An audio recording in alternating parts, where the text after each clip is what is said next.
కర్ణాటకకి సంబంధించి అత్యంత కీలకమైనటువంటి అంశం ఏంటయ్యా అంటే, ముఖ్యమంత్రి, డిప్యూటీ సీఎం ఇద్దరి మధ్యన నడుస్తున్నటువంటి లొల్లి.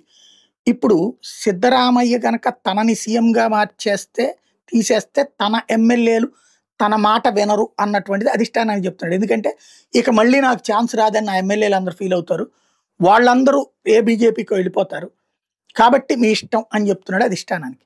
డీకే శివకుమార్ ఏమో మీరిచ్చినటువంటి హామీ మేరకు నేను ఇన్ని 100 కోట్లు, 1000 కోట్లు తగలేశాక ఇవాల్టి రోజున ఇప్పుడు ఇవ్వకపోతే ఇక మళ్ళీ అవకాశం రాదు అన్నటువంటిది. దాంతోపాటు ఆయన ఏం చెప్తున్నాడు అధిష్టానానికి, ఇప్పుడు సిద్ధరామయ్య చేస్తున్న పాలన చూస్తే ప్రజలు అసహించుకుంటున్నారు. ఇప్పుడు సిద్ధరామయ్య ఏం చెప్తున్నాడు అధిష్టానానికి, నెక్స్ట్ ఎలక్షన్స్‌లో డీకే శివకుమార్‌ని ముఖ్యమంత్రి అభ్యర్థిగా పెట్టి వెళ్దాం అంటున్నాడు. అంటే అప్పటికి ఎన్నికల్లో ఓడిపోతది అని తెలిసినే ఇట్లా చేస్తున్నాడు. కాబట్టి ఇప్పుడు నాకిస్తే ఈ 2.5 ఏళ్లలో నేను ప్రభుత్వాన్ని సక్రమంగా నడిపి పార్టీని కూడా దారిలోకి తీసుకొచ్చి నెక్స్ట్ ఎలక్షన్స్‌లో గెలిపించే బాధ్యత నేను తీసుకుంటానంటున్నాడు. ఇప్పుడు రాహుల్ గాంధీ ఎవరి మాట నమ్ముతాడు, నిర్ణయం తీసుకుంటాడా లేదా అన్నది ఒక ఎత్తు అయితే, శివకుమార్ ఇంకోవైపున బెదిరింపులకు దిగుతున్నాడు.